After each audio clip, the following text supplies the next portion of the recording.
اللہ رب العزت نے قرآن مجید کے اندر، فرقان حمید کے اندر مکمل قرآن میں 114 صورتوں کے اندر انسانیت کی ہدایت کے لیے بہت سے احکامات اتارے، جو ہم نے درجہ بدرجہ تدریجاً پڑھتے رہے۔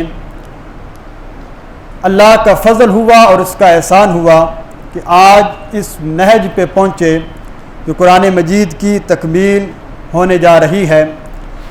کل جو 100 صورتیں اور آخری صورت ہم نے تلاوت کی تھی سورہ اخلاص، اس کے اندر اللہ رب العزت نے اپنے توحید کا ذکر فرمایا اور توحید کی جامع صورتوں کا تذکرہ فرما دیا، اور ہر قسم کے شرک سے اپنے آپ کو مبرہ فرما دیا کہ کسی قسم کے شرک سے نہ ذات کے اعتبار سے نہ صفات کے اعتبار سے اللہ رب العزت کی ذات وہ پاک ہے۔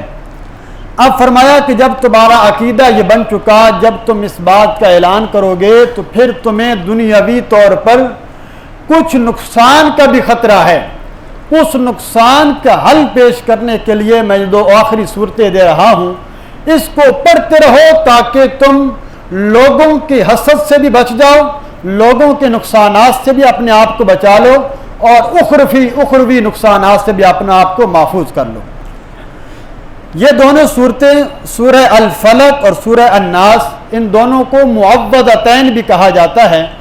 معوذتین یعنی جن کے ذریعے سے پناہ مانگی جاتی ہے اللہ رب العزت کے نام کے ذریعے سے مختلف برائیوں سے۔ ان دونوں کے شان نزول کے اندر مسند احمد کے اندر روایت موجود ہے، بخاری شریف کے اندر بھی موجود ہے۔ حضرت عائشہ صدیقہ رضی اللہ تعالیٰ عنہ فرماتی ہیں کہ جناب رسول اللہ صلی اللہ علیہ وسلم کی طبیعت مبارکہ کچھ بوجھل رہنے لگی۔ آپ صلی اللہ علیہ وسلم کو کسی موقع پر یہ محسوس ہوا کہ میں نے ایک کام کیا اور پھر بعد میں پتہ چلا کہ نہیں کیا، یا کبھی یوں فرماتے کہ میں نے یہ کام نہیں کیا اور کبھی وہ کام فرما چکے ہوتے۔ تو اس طرح کی طبیعت پر کچھ بوجھ ہوا، محسوس ہوا۔ تو فرماتے ہیں کہ حضرت عائشہ کے جناب رسول اللہ صلی اللہ علیہ وسلم نے فرمایا کہ عائشہ آج نہ مجھے اس کا حل بتلا دیا گیا ہے کہ یہ میرے ساتھ کیا معاملہ ہو رہا ہے۔ امی جان فرماتی ہیں میں نے پوچھا کیا ہوا؟ فرمایا کہ آج میرے پاس 2 فرشتے آئے ہیں، یعنی خواب کے اندر۔ انہوں نے ایک میری سر والی جانب کھڑا ہو گیا، دوسرا میرے پاؤں والی جانب کھڑا ہو گیا۔ دونوں آپس میں مکالمہ کرنے لگے، پوچھنے لگے کہ ان کو کیا ہوا ہے۔ انہوں نے بتایا ان کے اوپر فلاں یہودی لبید بن عاصم اور اس کی بیٹیوں نے کچھ جادو کا اثرات ظاہر کیے ہیں، اور اس کی وجہ سے آپ صلی اللہ علیہ وسلم پر یہ طبیعت کا اثر ہے۔ تو فرمایا اس کا حل کیا ہے؟ فرمایا اس کا حل یہ ہے کہ اس کنویں کے آس پر جگہ پر ایک پتھر ہے، اس کے نیچے ایک کنگھی ہے، اس کے اندر کچھ بال لپٹے ہوئے ہیں، اس کے اوپر وہ انہوں نے پڑھ کر رکھا ہوا ہے۔ آپ صلی اللہ علیہ وسلم تشریف لے گئے اور آپ نے وہاں پر جا کر یہ سورہ مبارکہ فرمایا کہ اس کی 11 آیات ہیں، تو 11 ہی سوئیاں تھیں۔ دونوں روایات آتی ہیں یہ 11 ہی اس کے جو دندانے تھے اس کو توڑتے چلے گئے، اور آپ صلی اللہ علیہ وسلم فرماتے ہیں کہ میری طبیعت بحال ہو گئی۔ تو یہ جو صورت ہے، یہ جو واقعہ ہے، اس میں عصمت انبیاء علیہ الصلاۃ والسلام کے اوپر کسی قسم کا کوئی حرج نہیں ہے۔ جس طرح آپ صلی اللہ علیہ وسلم پر بیماری کا آ جانا، آپ صلی اللہ علیہ وسلم کا زخمی ہو جانا، آپ صلی اللہ علیہ وسلم کے اوپر مختلف آزمائشیں آ جانا، یہ ایک بشری تقاضے کے مطابق ممکن ہے اور جائز بھی تھی۔ اس میں آپ صلی اللہ علیہ وسلم کی نبوت پر کوئی اثر نہیں پڑا، تو اس اثر سے بھی جناب رسول اللہ صلی اللہ علیہ وسلم کی نبوت پر کوئی اثر نہیں پڑا۔ ہمارا ایمان ہے نبی نبوت سے پہلے بھی معصوم ہوتا ہے، نبی نبوت کے بعد بھی معصوم ہوتا ہے۔ گناہ ممکن ہی نہیں ہے، اور جو منصب اللہ نے میرے نبی کو عطا کیا ہے اس کے اندر کسی قسم کی غلطی کا صدور بھی نہیں ہو سکتا۔ بتقاضۂ بشر، کیونکہ بشر تھے، انسان تھے، اس کے وجہ سے اثر ہو سکتا۔ جیسے آپ صلی اللہ علیہ وسلم نے ایک مرتبہ میں نے پہلے بتایا نماز پڑھائی، 4 رکعتوں والی نماز تھی، غالباً زور کی نماز تھی، آپ نے 2 رکعتیں پڑھا کر سلام پھیر دیا اور آپ صلی اللہ علیہ وسلم مصلی چھوڑ کر کھڑے ہو گئے۔ صحابہ کرام اب اس کیفیت کے اندر ہیں، پتہ نہیں اب وہی جو اتر رہی ہے، ہو سکتا ہے نماز معاف ہو گئی ہے، یعنی 2 رکعتیں رہ گئی ہیں، ایک صحابی ہیں حضرت ذوالجدین رضی اللہ تعالیٰ، وہ کھڑے ہوئے، انہوں نے آ کر پوچھا یا رسول اللہ اجازت ہو تو ایک بات عرض کروں؟ جی ذوالجدین کہو۔ فرمایا اکثرت الصلاۃ ام نسیت یا رسول اللہ، نماز کم ہو گئی ہے یا آپ بھول گئے ہیں؟ آپ نے فرمایا دونوں کام نہیں ہوئے، نہ نماز کم ہوئی ہے نہ میں بھولا ہوں، 4 رکعتیں پڑھیے۔ وہ کہنے لگے نہیں یا رسول اللہ ایک کام تو ضرور ہوا ہے، یہ نماز کم ہو گئی ہے یہ آپ بھولے ہیں۔ جب انہوں نے بار بار اصرار کیا نا، تب آپ صلی اللہ علیہ وسلم نے دوسرے صحابہ کی جانب دیکھا، یہ کیا کہہ رہا ہے؟ یا رسول اللہ بات تو اسی طرح ہی ہے، یہ ٹھیک کہہ رہا ہے، آپ نے 2 رکعتوں پر سلام پھیر دیا ہے۔ تب آپ صلی اللہ علیہ وسلم فرمایا انما انا بشر، اور لوگوں میں بھی ایک انسان ہوں، جب میں کوئی بات بھول جاؤں جس طرح میں بھی بھول جاتا ہوں، جس طرح تم بھول جاتے ہو، جب میں بات بھول جاؤں تو ذکرونی، تو مجھے یاد دلا دیا کرو، اس میں کوئی حرج نہیں ہے۔ تو یہ ممکن ہے جس میں آپ صلی اللہ علیہ وسلم کی نبوت پر کوئی اثر نہیں۔ ان دونوں صورتوں کے فضائل کے اندر بھی یہ بات مروی ہے، فرمایا کہ آپ صلی اللہ علیہ وسلم نے فرمایا کہ اس کو رات سونے سے پہلے پڑھا کرو، اس کی وجہ سے اللہ تعالیٰ تمہاری حفاظت فرمائیں گے جنات کے شر سے۔ ابھی اس کی تشریح کے اندر یہ بات آئے گی۔ حضرت عائشہ صدیقہ رضی اللہ تعالیٰ عنہ فرماتی ہیں کہ میں نے جناب رسول اللہ صلی اللہ علیہ وسلم کی وہ مرض جس کے اندر آپ صلی اللہ علیہ وسلم کا انتقال ہوا، یعنی آخری ایام جو تھے، میں یہ صورتیں پڑھ کر نا آپ صلی اللہ علیہ وسلم کے ہاتھوں پر دم کرتی، اور آپ کے ہاتھوں مبارک سے آپ اپنے ہاتھ مبارک اپنے جسم پر پھیر لیتے، تاکہ جو آپ کے ہاتھ کی برکات ہیں وہ میرے ہاتھ میں تو نہیں ہیں، لیکن آپ کی اس عمل کو دیکھ کر میں یہ عمل کیا کرتی تھی، تو اس کے اندر فضائل بھی ہیں، برکات بھی ہیں۔ اب آئیے دیکھیے اس صورت کے مضمون کو ہم دیکھتے ہیں۔ فرمایا قل اعوذ برب الفلق، قل اے میرے پاک پیغمبر صلی اللہ علیہ وسلم آپ فرما دیجئے اعوذ برب الفلق، میں پناہ میں آتا ہوں صبح کے رب کی۔ فلق کا لفظی معنی عام طور پر ہوتا ہے صبح، اور فلق کا ایک لغت کے اندر معنی آتا ہے شک، پھاڑنے والی چیز، کیونکہ صبح بھی رات کو پھاڑ کر نمودار ہوتی ہے۔ اس میں نقطہ علماء مفسرین نے لکھا کہ جس طرح رات کی تاریکیوں کو پھاڑ کر صبح نمودار ہو گئی ہے، اے میرے محبوب پیغمبر صلی اللہ علیہ وسلم آپ کے اوپر یہ جو جتنے الزامات لگائے گئے ہیں یہ بھی انشاءاللہ ایک دن ختم ہوں گے، اور آپ کی اسلام کا اور آپ کے نام کا ڈنکا پوری دنیا کے اندر بجتا چلا جائے گا۔ تو یہ لہٰذا آپ کو تسلی دی گئی، آپ اعلان کر دیجئے میں پناہ میں آتا ہوں صبح کے رب کی، من شر ما خلق، ہر اس چیز کے شر سے، ما خلق جس کو اس نے پیدا کیا ہے، ومن شر غاسق اذا وقب، اور اندھیری رات کے شر سے، غاسق کہتے ہیں اندھیری رات، اندھیری رات کے شر سے، اذا وقب جب کہ وہ اندھیری رات چھا جائے، ومن شر النفاثات فی العقد، اور پھونکے مارنے والیاں فی العقد گروں کے اندر ان کے شر سے، ومن شر النفاثات پھونکوں مارنے والیوں کے شر سے، فی العقد جو گروں کے اندر پھونکے مارتی ہیں، ومن شر حاسد اذا حسد، اور حاسد کے شر سے جب کہ وہ حسد کرنے لگے۔ 4 قسم کی چیزوں سے پناہ طلب کی گئی۔ مخلوق کے شر سے، ہر قسم کی مخلوق جو بھی اللہ نے پیدا کی اس میں کچھ نفع بھی ہے نقصان بھی ہے، نفع بھی ہوتا ہے لیکن فرمایا نقصان سے بھی بچتے رہو، اللہ سے پناہ طلب کرتے رہو۔ پھر خاص طور پر 3 چیزوں کے شر سے پناہ مانگنی ہے۔ رات کے شر سے، اندھیری رات، اس لیے رات کو اس لیے خاص طور پر کیا کہ زیادہ تر گناہ جو زیادہ تر انسان کو نقصان اور مفاسد جو پائے جاتے ہیں وہ اندھیری رات کے اندر پائے جاتے ہیں۔ چور چوری رات کو کرتا ہے، جنات شیاطین رات کو نکلتے ہیں۔ فرمایا یہ جو چرند پرند ہے، یہ جو حشرات الارض ہے، بچھو ہے، سانپ ہے، یہ عموماً رات کو باہر نکل آتے ہیں۔ اس طرح ڈاکو، زانی، شرابی، یہ جتنے بھی برائی کے کام ہیں اکثر یہ کام رات کو ہوتے ہیں۔ آپ کہہ دیں کہ میں رات کی تمام برائیوں سے پناہ مانگتا ہوں، مولا ہمیں سب برائیوں سے پناہ عطا فرما۔ تو یہ اس کے اندر یہ نقطہ بیان کیا۔ دوسرا فرمایا یہ جو گروہ کے اندر یہ معنی یعنی جادو کرنے والی ہوتے، عورتوں نفاسات مؤنث کا صیغہ، نفوس جمع تو سے نکالا جائے تو مرد عورت دونوں مراد ہو سکتے ہیں، لیکن خاص طور پر عورتوں کا اس لیے ذکر کیا کہ یہ جادو ٹونے کے اندر زیادہ شکار عورتیں ہوتی ہیں۔ عاملوں کے پاس آج کل 80% تعداد ہی عورتوں کی ہے، کیوں؟ یہ جلدی اس چیز کے پیچھے چل پڑتی ہیں۔ فرمایا نہ، بلکہ اللہ کی ذات پر اعتماد کرو، اس سے چیز سے پناہ طلب کرتے رہو، اپنے لیے، اپنی ذات کے متعلق، ہر چیز کے متعلق۔ اور حاسد سے بھی پناہ مانگو جب کہ وہ حسد کرنے لگے۔ ایک حسد اس کی اپنی ذات کی حد تک وہ سوچتا ہے تو ٹھیک ہے، لیکن جب وہ حسد کے لیے بارے میں حسد کیا کہتے ہیں؟ حسد کہتے ہیں انسان کا کسی دوسرے مسلمان بھائی کے بارے میں یہ بات کہنا کہ یہ جو اس کے پاس نعمت ہے یہ اس سے چھن جائے چاہے مجھے ملے یا نہ ملے۔ ایک ہوتا ہے رشک، رشک کرنا جائز ہے۔ رشک کہتے ہیں کہ اللہ نے جو اس کو نعمت عطا کی ہے وہ مجھے بھی مل جائے، اس کے پاس بھی رہے۔ حسد کہتے ہیں کہ جو نعمت اس کے پاس ہے وہ اس کے پاس نہ رہے، مجھے ملے یا نہ ملے، یہ شریعت کے اندر ناجائز ہے۔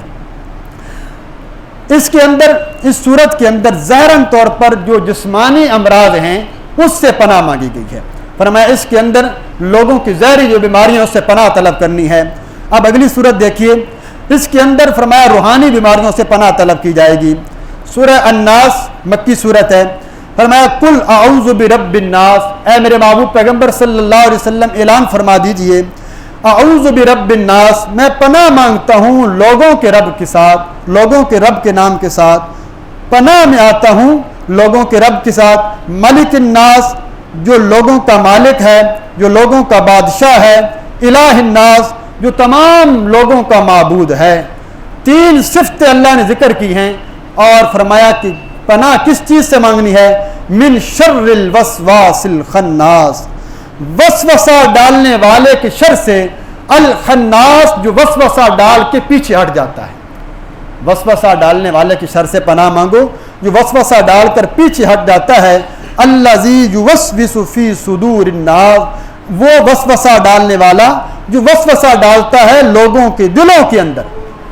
یہاں پر ایک نقطہ یہ بیان کیا مفسرین نے، اوپر اللہ نے اپنی ایک صفت کا ذکر کیا برب الفلق، اور پناہ چار چیزوں سے مانگی، مخلوق کے شر سے، اندھیری رات کے شر سے، گرہ کے اندر پھونکے مارنے والیوں کے شر سے، حاسد کے حسد کے شر سے۔ یہ چونکہ ظاہراً طور پر یہ اعمال کیے جاتے ہیں، ایک صفت ذکر کر کے چار چیزوں سے پناہ مانگی گئی۔ آخری صورت کے اندر تین صفتیں ذکر کی گئی، جو لوگوں کا رب ہے، جو لوگوں کا بادشاہ ہے، جو لوگوں کا معبود ہے۔ فرمایا یہ تین صفتیں ذکر کر کے فرمایا اب کہو کہ میں وسوسہ ڈالنے والے کے شر سے پناہ مانگتا ہوں۔ اس کا نقطہ علماء مفسرین نے یہ لکھا، یہ جو وسوسہ ڈالتا ہے یہ اکثر شیطان ڈالتا ہے، اگرچہ ڈالنے والے مرد اور انسان اور جنات میں دونوں ہیں، لیکن شیطان کا وسوسہ بڑا سخت ہے۔ جناب رسول اللہ صلی اللہ علیہ وسلم مسجد میں اعتکاف فرما رہے، اعتکاف کیا ہوا تھا، آپ کی زوجہ مطہرہ حضرت صفیہ رضی اللہ تعالیٰ عنہ آپ سے ملنے مسجد تشریف لائیں۔ آپ صلی اللہ علیہ وسلم نے ملاقات کی اور اتنے میں دو صحابہ انصار صحابہ میں سے گزرے، دیکھا کہ جناب رسول اللہ صلی اللہ علیہ وسلم کسی خاتون کے ساتھ محو گفتگو ہیں، تو ذرا قدم تیز کر دیے حیا کی وجہ سے، تاکہ آپ نے فوراً فرمایا رک جاؤ، میری بات سنو، یہ میری زوجہ میری بیوی حضرت صفیہ ہیں۔ انہوں نے کہا ہمارے ماں باپ آپ پر قربان ہو جائیں یا رسول اللہ، ہم آپ کے متعلق ایسا گمان کر سکتے ہیں؟ فرمایا تم نہیں کرو گے، شیطان تمہاری رگوں میں خون کی طرح دوڑتا ہے، اگر وہ تمہارے ذہنوں کے اندر یہ فطور ڈال دیتا تمہارا ایمان ختم ہو جانا تھا، اس لیے کہ شیطان کے شر سے پناہ مانگنی ہے۔ تو فرمایا اس کے اندر جو نقطہ اس لیے بتلایا کہ وسوسہ کے اندر جو پناہ مانگی گئی، تو وسوسہ بڑی سخت چیز ہے، اس کی وجہ سے فرمایا لوگوں میں سے کیسے ہوں گے؟ جناب رسول اللہ صلی اللہ علیہ وسلم نے فرمایا قیامت کے قریب فتنے اتنے سخت ہو جائیں گے کہ فتنے اتنی کثرت سے آئیں گے، کچھ لوگ ایسے فتنوں کی طرح ظاہر ہوں گے، اگر میں زندہ رہا تو میں ان کو اسی طرح ختم کر دوں گا جیسے قوم عاد اور قوم سمود ختم کر دی گئی۔ صحابہ ڈر گئے، یا رسول اللہ وہ کون لوگ ہیں، ان کی کچھ علامات تو بتلائیے کہ جن کے متعلق آپ نے اتنا سخت جملہ ارشاد فرمایا۔ فرمایا کہ وہ لوگ تمہاری جنس میں سے ہوں گے، تمہاری طرح لباس پہنتے ہوں گے، تمہاری طرح شکل و صورت والے ہوں گے، تمہاری بولیاں بولتے ہوں گے، لیکن لوگوں کو نیکی کی باتوں کا حکم دیتے ہوں گے، قرآن پڑھتے ہوں گے، لیکن قرآن ان کے گلوں سے نیچے نہیں اترے گا، یعنی ظاہراً کرتے ہوں گے عمل نہیں ہوگا۔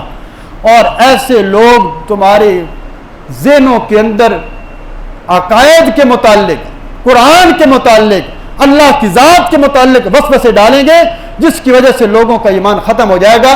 ایسے لوگوں سے فرمایا تم پناہ مانگنا، ایسے لوگوں سے دور رہنا، وگرنہ ایمان ختم کر بیٹھو گے۔ تو آج کے اس دور میں، پرفتن دور میں، فرمایا کہ ملحدین کا بہت زیادہ چرچا ہو گیا۔ اپنے لوگوں کے سامنے اس طرح دین کی آسان صورتیں پیش کرتے ہیں اور اس کے بعد پھر لوگوں کو جیسی اس آسان صورتوں کے اوپر لایا آہستہ آہستہ حدیث کا انکار کر دیا, آہستہ آہستہ اجتماعی مسائل کا انکار کروا دیا, ایمان ختم ہو گیا. بندہ سمجھتا ہے کہ میں جو ہے پتہ نہیں کسی بڑی چیز پر جا رہا ہوں, حالانکہ وہ ایمان گوا چکا ہوتا ہے. اس نے فرمایا کہ قیامت کے قریب فتنے اتنے سخت ہوں گے, صبح کو بندہ مومن ہوگا, شام کو ایمان گوا بیٹھا ہوگا. آج کے دور میں فرمایا فتنوں سے بچنا چاہتے ہو اپنے آپ کو مسجدوں کے قریب لاؤ, اپنے آپ کو نیک لوگوں کی صحبت کے قریب لاؤ, اپنے آپ کو علماء کی مجلسوں کے قریب کرو. یہ بری محفلوں سے اپنے آپ کو بچاؤ, وگرنہ ان مجلسوں کی وجہ سے, ان محفلوں کی وجہ سے تم ایسے شکار ہو جاؤ گے ان فتنوں کا جس کی وجہ سے تم ایمان گوا بیٹھو گے. عقیدہ ختم ہو گیا, ایمان ختم ہو گیا تو سب کچھ ختم ہو جائے گا. اس لیے فرمایا اپنے ایمان کی بڑی فکر کرنی ہے. تو وسوسہ خاص طور پر جو لوگ ڈالتے ہیں, فرمایا ان وسوسے ڈالنے والے سے جو دلوں کے اندر وسوسہ ڈالتے ہیں, اس سے مراد انسان کا اپنا نفس بھی ہے. اپنے نفس کو بھی فرمایا خطاب کرو, اپنے نفس کو بھی مشقت میں ڈالو, اور فرمایا اس سے اپنے آپ کی پناہ مانگتے رہو. اللہ کے دین کے جتنے انسان قریب رہے گا, آج جتنا مسجد اور مدرسے اور قرآن کے ماحول کے جتنا زیادہ نزدیک رہے گا, فرمایا اتنا زیادہ یہ بندہ کامیاب ہوتا چلا جائے گا. اب آخر کے اندر فرمایا الذی یوسوس فی صدور الناس, وہ جو وسوسہ ڈالتا ہے لوگوں کے دلوں کے اندر, من الجنۃ والناس, خواہ وہ جنوں میں سے ہو یا انسانوں میں سے.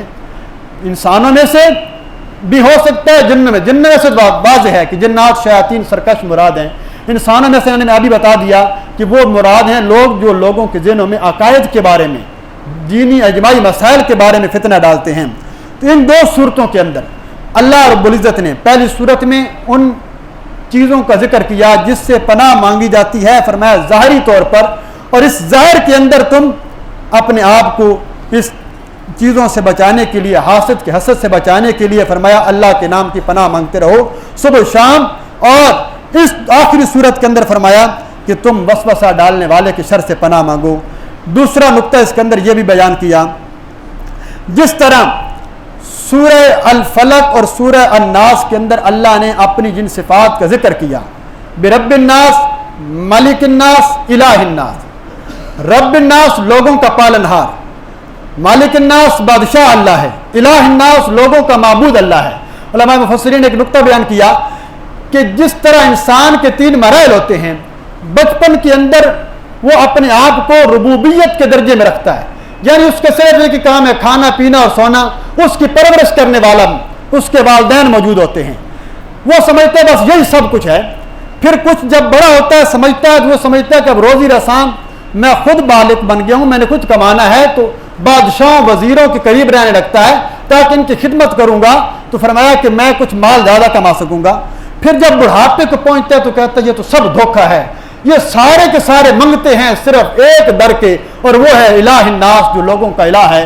اللہ کہتے ہیں مخلوق کو رزق دینے کے اعتبار سے, بادشاہی کے اعتبار سے, رزق کے اعتبار سے سب سے بڑا رزاق میری ذات ہے, سب سے زیادہ رزق دینے والا میں ہوں, بادشاہ میں ہوں. جب رازق میں ہوں, بادشاہ میں ہوں, تو اس بات کا اعلان بھی کر دے کہ الہ الناس ساری کائنات کا معبود بھی میں اکیلا اللہ کی ذات ہوں. تو پھر سجدے اور آخری نقطہ یہ ہے کہ جس طرح سورت کی ابتدا, قرآن مجید کی ابتدا سورہ فاتحہ سے ہوئی تھی, اس کے اندر اللہ رب العزت نے 3 صفتوں کا ذکر کیا تھا کہ لوگوں کا رب میں ہوں, لوگوں کا بادشاہ میں ہوں, لوگوں کا معبود میں ہوں. سارے قرآن کے اندر مسئلہ چلتا رہا, مسئلہ توحید بیان ہوتا رہا, دیگر احکام بیان ہوتے رہے. اب آخری سبق ہے, آج قرآن مجید اپنی تکمیل کو پہنچا ہے, تو پھر اللہ نے کہا کہ سبق نہیں بھولنا. وہ جو سبق شروع کیا تھا اس سبق کو پھر دہرا لو کہ لوگوں کا پروردگار بھی میں ہوں, تمام مخلوقات کا مالک اور بادشاہ بھی میں ہوں, اور تمام مخلوقات کا معبود برحق بھی میں ہوں, میرے سوا کوئی معبود نہیں. حضرت مفتی شفیع رحمہ اللہ نے ایک نقطہ یہ بھی لکھا کہ سورہ فاتحہ کے اندر اللہ نے 2 باتوں کی تعلیم دی تھی. ایک اس بات کی تعلیم دی تھی کہ مدد صرف اللہ سے مانگنی ہے, ایاک نعبد و ایاک نستعین, اور نمبر 2 صراط مستقیم پر چلنے کی دعا مانگتے رہو. انہوں نے فرمایا جب یہ 2 سبق اللہ نے دے دیے, اس کے بعد اب قرآن کو مجید کو مکمل کرنے لگے ہیں. فرمایا وہ سبق نہیں بھولنا, صراط مستقیم کی دعا مانگتے رہنا ہے. اگر کوئی ظاہراً حسد کرے اگر کوئی ظاہراً تم پر کوئی جادو کے اثرات کرنے لگے، ظاہراً تمہیں شیطان اپنے راستے سے بہکانے لگے، اس کا میں نے حل تمہارے سامنے پیش کر دیا ہے۔ ان صورتوں کو پڑھ کر صبح و شام جناب رسول اللہ صلی اللہ علیہ وسلم نے فرمایا اس کو اپنے اوپر شام کو سونے سے پہلے اس کو لازمی پکڑا کرو۔ تو قرآن مجید کا مکمل خلاصہ یہ نکالا کہ ساری کائنات کا الہ اور معبود صرف اکیلے اللہ کی ذات ہے۔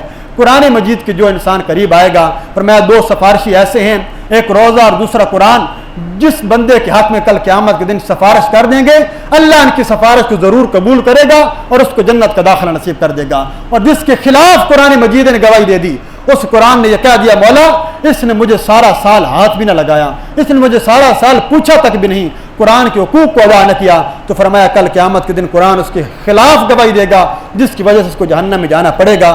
اللہ تعالیٰ سے دعا ہے، اللہ تعالیٰ جن ساتھیوں نے یہ لگاتار پڑھے، آج جتنے حضرات شریک ہوئے، اس محفل کی برکت سے اللہ تعالیٰ سب کی خطاؤں کو معاف فرمائے۔ ہمارا پڑھنا پڑھانا، والد صاحب نے ایک بہت عرصہ یہاں پر 24 سے پارے 25 تک پڑھائے، اس کے بعد 25 سے لے کر آخر تک اللہ نے توفیق دی، ہم نے اس کو تکمیل تک پہنچایا۔ یہ ہمارا سارا پڑھایا قرآن مجید اللہ اپنی برگاہ کے اندر قبول و منظور فرمائے، میری اور آپ کی نجات کا ذریعہ بنائے۔ وما علینا الا البلاغ المبین۔ اب میں استاد مکرم حضرت مولانا مفتی عبد القدیر صاحب کی خدمت میں عرض کروں گا کہ وہ تشریف لائیں، آپ حضرات کے سامنے بیان فرمائیں گے، اس کے بعد دعا ہوگی، دل جمی سے بیٹھیں، اس محفل کی برکات انشاءاللہ نصیب ہوں گی۔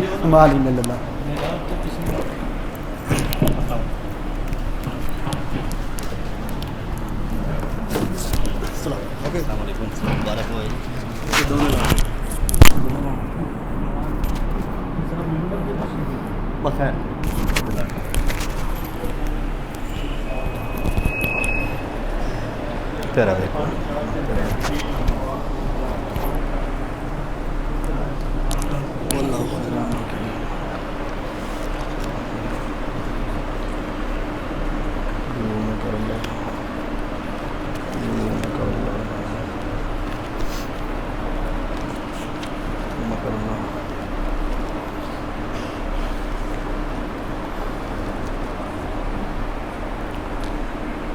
الحمد للہ جل وعلا وصلی اللہ وسلم علی رسولہ المصطفیٰ ونبیہ المجتبیٰ وامینہ علی وحی السماء وعلی آلہ النجباء واصحابہ الاتقیاء افضل الخلائق بعد الانبیاء ومن بہدیہم اقتدی وبآثارہم اقتفی من المفسرین والمحدثین والفقہاء الی یوم الجزاء، اما بعد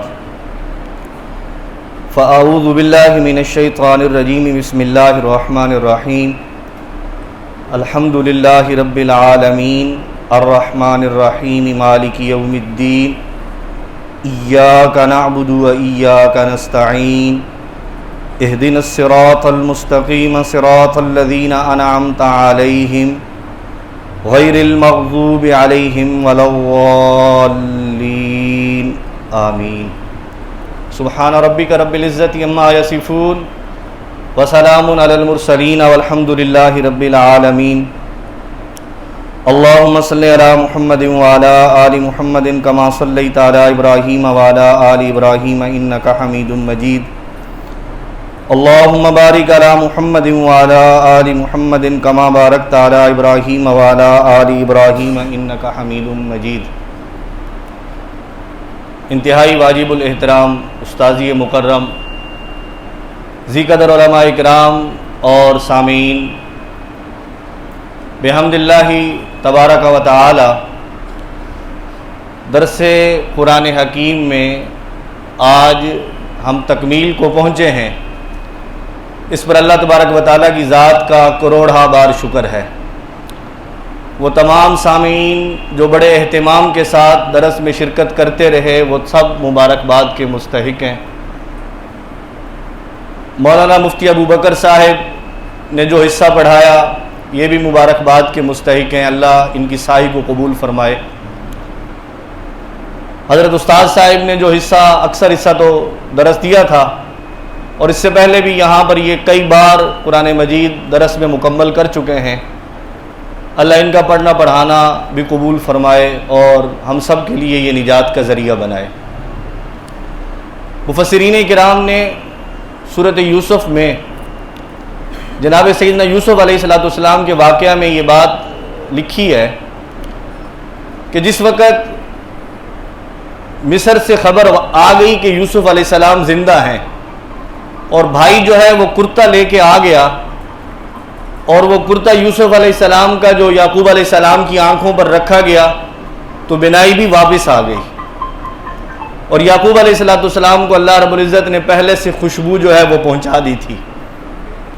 گھر میں بیٹھ کر پوتوں کے سامنے تذکرہ کر رہے تھے, آج مجھے یوسف کی خوشبو آ رہی ہے. انہوں نے کہا ابا جی آپ بھی کیسی باتیں کرتے ہیں, کتنے سال گزر گئے, یوسف کہاں سے آیا. خیر یہودا جو تھا بڑا بھائی وہ قمیض لے کے آیا اور اس نے بشارت سنائی کہ یوسف علیہ السلام زندہ ہیں. تو جناب سیدنا یعقوب علیہ السلام نے جو سوال کیا تھا وہ یہ تھا کہ یوسف جو میرا بیٹا زندہ ہے وہ کیا کر رہا ہے اور کس دین پر ہے. وہ جو ہماری علمی میراث ہے ہمارے باپ اسحاق اور ابراہیم علیہ السلام کی, اس نے اس میراث کو باقی رکھا ہوا ہے یا نہیں, وہ یہ کام کر رہا ہے یعنی یہ سوال پیدا کیا. باقی اور کوئی سوال نہیں, یوسف کس حال میں ہے, کیسا تھا, شادی کی نہیں کی, بچے ہیں نہیں ہیں, کچھ بھی نہیں. پہلا سوال ہی یہ کیا تھا کہ میرا بیٹا یوسف جو ہے وہ کس دین کے اوپر ہے. تو بتانے والے نے بتایا کہ وہ آپ ہی کے دین پر ہے, اللہ نے اس کو نبی بھی بنایا ہے, بادشاہ بھی بنایا ہے, اسی کام میں لگا ہوا ہے. تو یعقوب علیہ السلام نے فرمایا تھا آلان تمت النعمہ, اب نعمت پوری ہوئی ہے. حالانکہ بیٹے کا ملنا کتنے سالوں کے بعد بہت بڑی بات تھی, لیکن اس پہ نہیں کہہ رہے کہ نعمت پوری ہو گئی ہے. جس وقت یہ بات پتہ چلتی ہے کہ میرا بیٹا میری علمی میراث کا وارث بن کر یہی کام کر رہا ہے, تو پھر فرمایا آلان تمت النعمہ. یہ واقعہ میں نے اس لیے سنایا کہ استاد صاحب بھی موجود ہیں, یہ ان کے لیے انتہائی خوش قسمتی ہے کہ اللہ تبارک و تعالیٰ نے انہی کی زندگی کے اندر انہی کی مسند پر انہی کے صاحبزادے کو ان کا جانشین مقرر کیا, اور انہوں نے اپنی زندگی کے اندر دیکھا کہ جو کام یہ کرتے تھے قال اللہ و قال الرسول والا, وہی کام جو ہے وہ ان کا صاحبزادہ کر رہا ہے. تو ان کے لیے بھی اللہ تبارک و تعالیٰ نے نعمت کو پورا کر دیا کہ ان کی زندگی میں, کیونکہ علماء انبیاء کے وارث ہیں اور علماء کی بھی اصل میراث یہی ہے کہ اللہ تبارک و تعالیٰ ان کی اولاد میں سے کسی کو اس کام کے لیے منتخب کرے اور وہ آگے جو ہے والد کا کام آگے چلائے. تو اللہ تبارک و تعالیٰ مولانا ابوبکر صاحب کی زندگی کے اندر خیر و برکت عطا فرمائے. اور یہ مطلب یہ ہے کہ یہ کام بڑی خوش اسلوبی کے ساتھ جو ہے ابھی ابتدا ہے, تو اللہ تبارک و تعالیٰ ان کو پوری استقامت کے ساتھ یہ کام مزید کرنے کی توفیق نصیب فرمائے. تو چونکہ یہ ختم قرآن کریم کی محفل ہے اور آخری 2 صورتیں جو ابھی آج درس میں آپ نے سماعت فرمائی ہیں, میں مختصراً انہی 2 صورتوں اور پہلی صورت کے حوالے سے چند باتیں عرض کر کے میں اپنی بات مکمل کروں گا. ان آخری 2 صورتوں میں اللہ رب العزت نے امام الانبیاء نبی کریم صلی اللہ علیہ وآلہ وسلم کے ذریعہ سے ہمیں اس بات کی تعلیم دی ہے کہ تم نے 2 شر سے بچنا ہے. اللہ نے 2 شر ذکر کیے ہیں 2 صورتوں کے اندر 11 آیتوں کے اندر, اور ہمیں یہ تعلیم دی ہے کہ تم سب نے ان 2 شروں سے بچنے کا پورا اہتمام کرنا ہے. ایک عملی اہتمام ہے اور ایک یہ ہے کہ اللہ تبارک و تعالیٰ سے توفیق اور مدد مانگنی ہے. اللہ سے تو مدد مانگنی ہے, ان صورتوں کو پڑھ کر کثرت کے ساتھ پڑھیں, صبح و شام پڑھیں, یہ تو اللہ تبارک و تعالیٰ سے مدد مانگی اور سوال کر لیا. پھر عملاً بھی کوشش کرنی ہے کہ جو ہم نے اللہ سے مانگا ہے پوری طرح کوشش کر کے اس کے اوپر کاربند رہیں. اب وہ 2 شر کون سے ہیں؟ ان میں سے جو پہلا شر ہے وہ تو ہے من شر ما خلق, اور دوسرا جو شر ہے من شر الوسواس الخناس. ایک شر ایک پہلی صورت میں بیان کیا اور دوسرا شر جو ہے وہ دوسری صورت میں بیان کیا. اب پہلا شر ہے دنیا کا اور دوسرا شر ہے آخرت کا شر. دنیا کا شر ہلکا ہے نقصان کے لحاظ سے, اس لیے اس کو پہلے ذکر کر دیا. آخرت کا جو شر ہے وہ نقصان کے لحاظ سے زیادہ بھاری ہے, اور وہ ایسا شر ہے کہ اگر اللہ نہ کرے کہ وہ شر بندے کے ساتھ لگ جائے تو ہو سکتا ہے کہ بندے کو نجات بھی نہ ملے اور بندہ ہمیشہ کے لیے ناکام ہو جائے. تو اس کو بالکل آخر میں مطلب یہ کہ بیان کیا. پہلے دنیا کے شر کا تذکرہ کیا اور اس کے بعد جو ہے وہ آخرت کے شر کا تذکرہ کیا. قل اعوذ برب الفلق، اے پیغمبر آپ کہہ دیں کہ میں پناہ چاہتا ہوں اپنے رب کی جو صبح کا رب ہے۔ کس چیز سے بنا ہے؟ من شر ما خلق، مخلوق کے شر سے، ومن شر غاسق اذا وقب، رات کے شر سے جب چھا جائے، اور دھاگوں میں گرا لگا کر پھونک مارنے والیوں کے شر سے، جادوگر ٹائپ کے لوگ، اور ہر قسم کے حاسد کے شر سے جو حسد کرے۔ تو ابتداءً اصل ایک چیز ہے، اصل بنیادی چیز من شر ما خلق ہے کہ اللہ میں مخلوق کے شر سے پناہ مانگتا ہوں۔ باقی جو تین چیزیں بعد میں ذکر کی ہیں وہ کوئی الگ نہیں ہے، وہ مخلوق کے شر کے اندر موجود ہیں۔ جب کہا نا کہ میں مخلوق کے شر سے پناہ مانگتا ہوں، وہ بعد والی تین چیزیں بھی آ گئی ہیں، رات کا شر بھی آ گیا ہے، جادوگروں کا شر بھی آ گیا ہے، حاسد کا شر بھی اسی کے اندر آ گیا ہے، لیکن ان کو الگ سے ذکر کیا گیا ہے کیونکہ یہ زیادہ تکلیف دہ تھے، اس لیے ان کو الگ سے ذکر کیا، وغیرہ نہ بھی ذکر کرتے مقصودی بات ذکر ہو گئی تھی، اے اللہ میں مخلوق کے شر سے پناہ مانگتا ہوں۔ اس کی مثال بالکل ایسے ہے، آپ کو کوئی عزیز سفر پہ جائے تو آپ اسے، کراچی جا رہے ہیں، آپ اسے تاکید کرتے ہیں، آپ کہتے ہیں بیٹا خیال کرنا، اپنا پورا خیال رکھنا ہے سفر کے اندر۔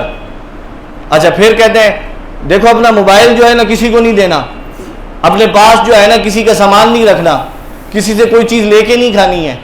اب وہ باقی جو تین چیزیں بعد میں ذکر کی گئی ہیں وہ مطلب یہ ہے کہ اصل پہلی چیز میں آ چکی ہیں، جب کہا نا کہ اپنا پورا خیال رکھنا ہے، پھر آگے مزید تفصیل کر دی کہ وہ خیال کیسے کرنا ہے۔ وہ خیال اس طرح کرنا ہے کہ سفر میں کسی سے کوئی چیز لے کے بھی نہیں کھانی ہے، موبائل بھی کسی کو استعمال کرنے نہیں دینا ہے، اور کسی کا سامان بھی اپنے پاس نہیں رکھنا ہے۔ تو فرمایا من شر ما خلق، مخلوق کے شر سے، اسے کہتے ہیں تخصیص بعد تعمیم، پہلے عمومی ذکر کر دیا، بعد میں خاص چیزوں کو ذکر کر دیا۔ تو خاص چیزوں میں کیا تھا کہ رات کا شر۔ اب یہ جو رات کا شر ہے یہ بھی اصل میں انسان کی دنیا کا شر ہے۔ رات میں جائے گا، کوئی ڈاکو مل جائے گا، کوئی درندہ مل جائے گا، کوئی زخمی ہو جائے گا تو یہ دنیا کا نقصان ہو جائے گا، جادوگر جو تکلیف پہنچائیں گے وہ بھی دنیا کا نقصان ہے، اور اسی طرح حاسد کا جو حسد ہوگا یہ بھی دنیا کا نقصان ہے۔ تو اس پہلی صورت میں دنیا کے نقصانوں کا ذکر کیا گیا۔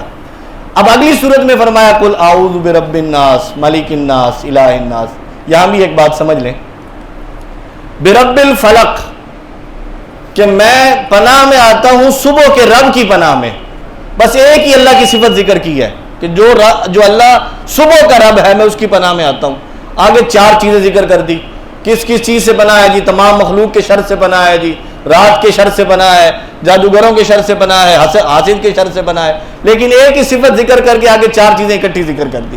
یہاں پہ جو ذکر کیا اللہ کی تین صفتیں ذکر کی ہیں، برب الناس ملک الناس الہ الناس، جو لوگوں کا رب ہے، جو لوگوں کا بادشاہ ہے، جو لوگوں کا الہ ہے۔ تین صفتیں ذکر کر کے آگے ایک ہی چیز ذکر کی ہے، وہ ہے من شر الوسواس الخناس، کیونکہ اس کا تعلق ہے آخرت کے شر کے ساتھ، اس کا تعلق ہے آخرت کے نقصان کے ساتھ، اس لیے پہلے پوری اللہ تبارک و تعالیٰ کی تین صفتوں کے بعد پورے اہتمام کے ساتھ فرمایا کہ اللہ جو پوری کائنات کا رب ہے، بادشاہ ہے اور الہ ہے، میں اس کی پناہ میں آتا ہوں۔ کیوں؟ کیونکہ میں آخرت کے نقصان سے بچنا چاہتا ہوں۔ پہلے تو دنیا کا نقصان تھا، دنیا کا نقصان تو ہو جائے کوئی اتنی بڑی بات نہیں ہے، اللہ نہ کرے کہ کسی کا آخرت کا نقصان ہو، تو اس لیے فرمایا من شر الوسواس الخناس، وسوسے ڈالنے والے کے شر سے جو وسوسے ڈال کر چھپ جاتا ہے۔ حدیث میں آتا ہے شیطان جو ہے انسان کے دل پہ بیٹھا ہے، جیسے انسان ذکر کرتا ہے شیطان بھاگ جاتا ہے ذکر کی وجہ سے، پھر جب ذکر چھوڑتا ہے پھر آ جاتا ہے، پھر اپنے وسوسے ڈالنا شروع کر دیتا ہے، پھر اپنی جو ہے انسان کو غلط کاموں پہ لگانا شروع کر، پھر ذکر کرتا ہے پھر بھاگ جاتا ہے۔ یہ جو ذکر سے بھاگتا ہے اور چھپ جاتا ہے، اسی وجہ سے شیطان کا نام ہے خناس، کہ یہ اللہ رب العزت کے ذکر کے سامنے ٹھہر نہیں سکتا، یہ جا کر چھپ جاتا ہے۔ جیسے حدیث میں آتا ہے نا کہ جیسے ہی اذان کی آواز بلند ہوتی ہے شیطان دور بھاگ جاتا ہے، پھر جب تکبیر پھر آ جاتا ہے، پھر جب تکبیر کہی جاتی ہے پھر بھاگ جاتا ہے، پھر جب بندہ نماز پڑھنے لگ جاتا ہے پھر آ جاتا ہے، اور پھر آ کر وسوسے ڈالنا شروع کرے گا، کچھ چیزیں یاد کرائے گا۔ اکثر دوست کہتے ہیں کہ یار ہمیں بھولی ہوئی چیزیں جو ہے نا نماز میں یاد آ جاتی ہیں، وہ وجہ یہی ہے کہ وہ شیطان ذہن نماز سے ہٹا کر اصل کوشش کرتا ہے کہ بندے کا ذہن خلط ملط کر کے اس کی نماز میں پوری طرح ثواب نہ رہے، یعنی پہلے تو کوشش یہ ہے کہ نماز پڑھے ہی نہیں، اگر پڑھے بھی صحیح تو پوری طرح نہ پڑھے، اس کے ثواب کے اندر کمی واقع ہو جائے۔ تو یوں اللہ رب العزت نے ان دو صورتوں کے اندر دنیا کے شر سے بچنے کی بھی پناہ مانگ لی گئی اور آخرت کے شر سے بھی بچنے کی پناہ مانگ لی گئی۔ اب ہے دوسری بات، یہ قرآن کا اختتام ہے اور جو سورۃ فاتحہ ہے یہ قرآن کی ابتدا ہے۔ علماء نے اس کے اوپر بڑی زبردست تقریریں لکھی ہیں کہ ایک عام آدمی اگر اچھی گفتگو کرنے والا ہوگا، جب بھی وہ بات کرے گا تو اس کی پہلی بات اور آخر کی بات میں تعلق اور مناسبت جوڑ ہوگا، یعنی جہاں سے وہ بات شروع کرے گا اپنی بات کو وہیں پہ جا کے وہ ختم کرے گا۔ اگر ایسے نہ کرے تو پھر اس کو ایک اچھا خطیب یا اچھا متکلم یا اچھا گفتگو کرنے والا نہیں سمجھا جاتا۔ تو اللہ رب العزت تو ساری دنیا کے بادشاہ ہیں، تو اللہ کے کلام میں یہ بات کیسے ممکن ہے کہ اللہ کے کلام کے اندر آپس میں بے ربط ہو یا ربط نہ ہو؟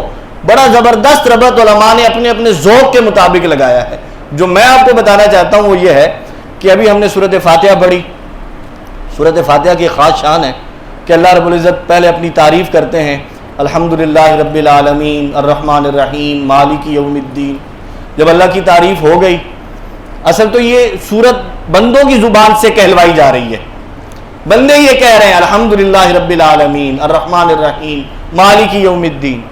اب بندے نے جب اللہ کی تعریف کر لی، اب اس کے بعد بندہ اپنا تعلق بتاتا ہے کہ میرا تعلق اللہ تعالیٰ کی ذات کے ساتھ کیا ہے، وہ ہے ایاک نعبد میں۔ ایاک نعبد میں بندے نے اپنا تعلق بتا دیا کہ میرا تعلق یہ ہے، اے اللہ تو میرا معبود ہے اور میں تیری عبادت کرنے والا ہوں، میں تیری ہی عبادت کرتا ہوں۔ یہ کوئی معمولی تعلق تو نہیں ہے، یہ تو بہت بڑا تعلق ہے۔ اب جب اللہ کی تعریف بھی ہو گئی، تعلق بھی بتا دیا گیا، اس کے بعد بندے نے دو چیزیں اللہ تعالیٰ سے مانگی ہیں۔ پہلی چیز ایاک نستعین، اے اللہ تیری مدد کی ضرورت ہے، ہم تجھی سے مدد مانگتے ہیں۔ اور دوسری چیز ہے اہدنا الصراط المستقیم، اے اللہ ہمیں صراط مستقیم پہ چلائے رکھ۔ دنیا کے اندر بھی طریقہ کار یہی ہوتا ہے، بندہ کسی کے پاس جائے، اس کے تعریفی کلمات کہے گا پہلے، پھر اس کے ساتھ اپنا تعلق بیان کرے گا۔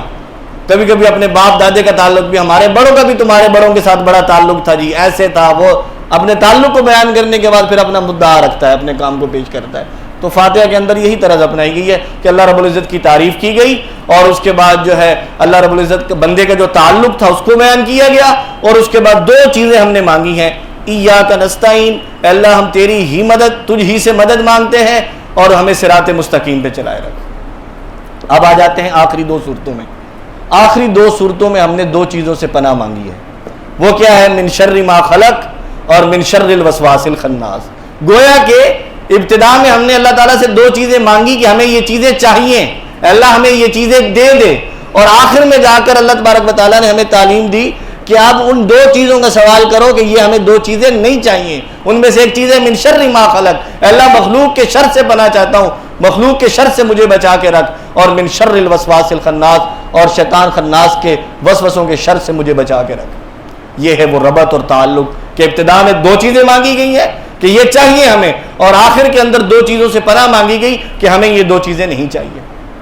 اسی طرح ایک دوسری طرح سے بھی اس کا ربط لگایا گیا ہے، وہ یہ ہے کہ اللہ رب العزت نے دو خیر اور دو شر ذکر کیے ہیں۔ دو خیر ذکر کیے ہیں فاتحہ کے اندر، اور دو شر ذکر کیے ہیں آخری دونوں صورتوں کے اندر۔ اب پہلی خیر کا تعلق ہے پہلے شر کے ساتھ، اور دوسری خیر کا تعلق ہے دوسرے شر کے ساتھ۔ بس میں آپ کی بات مختصر کر رہا ہوں کہ ایاک نعبد و ایاک نستعین، ایاک نستعین یہ پہلا خیر ہے، اے اللہ ہمیں تیری مدد کی ضرورت ہے، ہم تجھ ہی سے مدد مانگتے ہیں۔ اب دیکھیں دنیا میں انسان نے رہنا ہے، دنیا میں انسان کو عزت چاہیے، عافیت چاہیے، سکون چاہیے، یہ ساری چیزیں دنیا میں رہنے کے لیے ضروری ہیں، اور یہ ساری چیزیں انسان کو تب تک نہیں مل سکتی جب تک اللہ رب العزت کی مدد بندے کے ساتھ نہیں ہوگی۔ اللہ کی مدد ہوگی تو یہ چیزیں انسان کو ملیں گی۔ تو ایاک نعبد میں ہم اللہ تبارک و تعالیٰ سے مانگ رہے ہیں، ایاک نستعین میں اللہ کی مدد مانگ رہے ہیں، اس لیے کہ ہم نے دنیا میں رہنا ہے، دنیا میں ہمیں عافیت، سکون اور دنیا میں آرام، یہ ساری چیزیں اللہ کی مدد کے ساتھ ملیں گی۔ اللہ کی مدد کے بغیر ہمیں یہ چیزیں نہیں مل سکتی۔ اور اس کے ساتھ جو دوسری چیز ہے من شر ما خلق، مخلوق کا شر، اللہ کی مدد بھی ساتھ ہو اور مخلوق کی طرف سے شرارتیں بندے کے ساتھ رہیں، پھر بھی بندہ جو ہے بے سکون رہتا ہے، تو فوراً یعنی ایاک نستعین من شر ما خلق، اللہ تیری مدد کی بھی ضرورت ہے، اس کے ساتھ ساتھ ہمیں دنیا میں رہنے کے لیے من شر ما خلق، مخلوق کے شر سے بچنا بھی ضروری ہے۔ اب یہ دونوں چیزیں بندے کو حاصل ہو جائیں، بندے کو اللہ کی مدد بھی مل جائے تو بندہ دنیا میں غالب رہتا ہے، بندہ مخلوق کے شر سے بچ جائے، بندہ دنیا میں امن و سکون کے ساتھ رہتا ہے۔ اب دوسری چیز ہے اہدنا الصراط المستقیم۔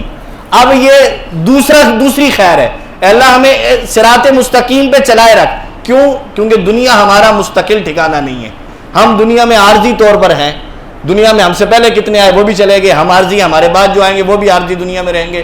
اے اللہ ہمیں دنیا میں صراط مستقیم پہ چلا کے رکھ، اور صراط مستقیم پہ تب تک چل سکتے ہیں من شر الوسواس الخناس، جب تک ہم شیطان کے وسوسوں سے بچے رہیں گے۔ اگر شیطان کے وسوسے ہمارے ساتھ رہیں گے پھر ہم دنیا کے اندر صراط مستقیم پہ نہیں چل سکتے۔ تو یہ مناسبت ہے کہ ایاک نستعین کا تعلق من شر ما خلق، کہ دنیا کی زندگی چین سکون کے ساتھ، امن کے ساتھ، راحت کے ساتھ تبھی ہوگی جب اللہ کی مدد بھی ہوگی اور مخلوق کے شر سے حفاظت بھی ہوگی۔ اور آخرت کے اندر دو چیز ہمیں چاہیے، آخرت میں ہمیں جنت چاہیے، جنت کے لیے ضروری ہے دنیا میں صراط مستقیم۔ تو دنیا میں صراط مستقیم کا سوال کر کے من شر الوسواس الخناس، اللہ ہمیں شیطان کے وسوسوں سے بچا کے رکھ تاکہ ہم صراط مستقیم پہ قائم و دائم رہیں۔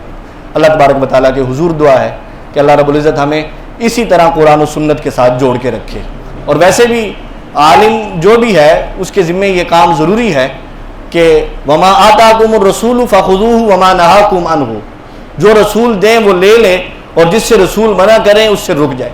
تو عالم کا کام بھی یہی ہے کہ عالم خیر کی دعوت بھی دے اور شر سے بھی لوگوں کو آگاہ کرے۔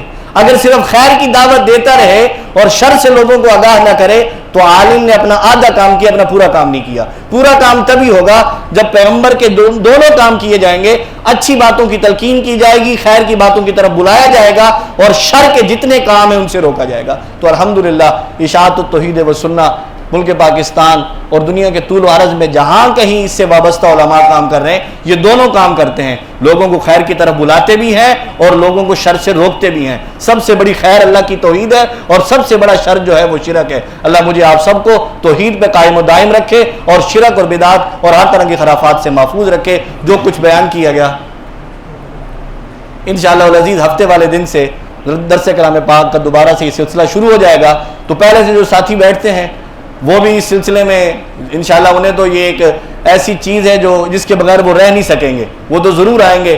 قرآن تو جو سنتا ہے اور سمجھنے کی کوشش کرتا ہے یہ اس کی روحانی غذا بن جاتا ہے، پھر وہ اس کو چھوڑ نہیں سکتا۔ تو نئے جو دوست ہیں میں ان کی خدمت میں بھی یہ گزارش کروں گا کہ وہ بھی اپنے ٹائم کو نکال کر، تھوڑا سا ٹائم ہوتا ہے، کچھ دن پہلے بھی میں نے یہاں درس دیا تو وہ سنن ابن ماجہ کی حدیث سنائی تھی۔ پیغمبر صلی اللہ علیہ وسلم نے فرمایا کہ قرآن مجید کی ایک آیت لفظوں کے ساتھ پڑھنا سیکھو گے 100 رکعت نفل کا ثواب ملے گا، اور اسی آیت کو معنی مفہوم کے ساتھ سیکھو گے 1000 رکعت نفل کا ثواب ملے گا۔ تو روزانہ یہاں درس میں 2 4 6 آیتوں کا درس ہوتا ہے، تو یہ آپ 2 آیتیں بھی ہو تو 2000 نفل آپ کے بن جاتے ہیں، اور یہ آپ کو قدر و قیمت ہوگی مرنے کے بعد۔ اس لیے اپنے وقت کو قیمتی بناتے ہوئے عشاء کی نماز کے لیے آیا کریں، یہ ارادہ کر کے آیا کریں کہ نماز بھی پڑھیں گے اور ساتھ ساتھ درس کلام پاک بھی سیکھیں گے۔ اللہ تبارک و تعالیٰ آپ کی سعی کو قبول فرمائے۔ وآخر دعوانا الحمدللہ رب العالمین۔